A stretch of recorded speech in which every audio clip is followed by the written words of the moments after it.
Hi, I'm Laura Flanders of The Laura Flanders Show, where I interview the best thinkers and doers of our time. On TV, the show premieres Sundays at 11:30 Eastern on PBS World and at the Laura Flanders Show YouTube channel. You can join my guests and me every week there in the live viewing party, and then catch us all week on public television stations. Prefer to listen? Find us on a radio station near you or subscribe to the free podcast. You'll find listings and ways to subscribe at lauraflanders.org. That's also where you'll receive my regular commentaries. I call them the F word. Here's this week's. I recently visited Morgantown, West Virginia, where 2,000 well-paying jobs are on the chopping block with dire implications for local people, public health, even national security. The factory across the street from the University of West Virginia's medical campus has produced generic drugs for 6 decades.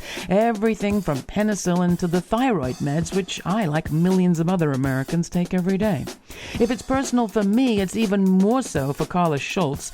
She's worked the night shift for 13 years. And this isn't how she expected things to go at the largest and last generic drug manufacturer in the United States, especially after COVID, when we as a nation learned a whole lot about the fragility of global supply chains, the high cost of monopoly medicine, and the dire health state of much of this nation's people. And yet closure is exactly what Viatris, a new entity formed when Morgantown's Mylan Pharmaceuticals merged with an offshoot of Pfizer, plans to do at the end of July, unless someone steps in. Who could step in? West Virginia's senior senator Joe Manchin could, but he hasn't. Does it have anything to do with the fact that his daughter was a top executive at Mylan for close to 2 decades? The Biden administration could. They could invoke the Defense Production Act to keep essential generic production inside the United States. It hasn't.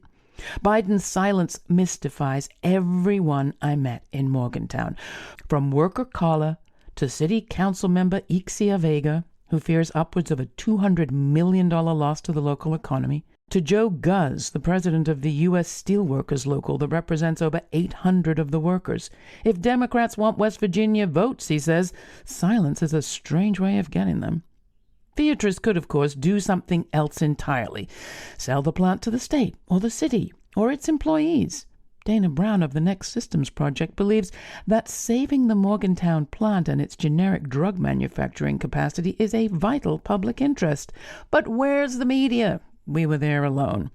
The Democracy Collaborative with Public Citizen, Global Trade Watch, Our Revolution, and others have written to President Biden asking him to invoke the Defense Production Act.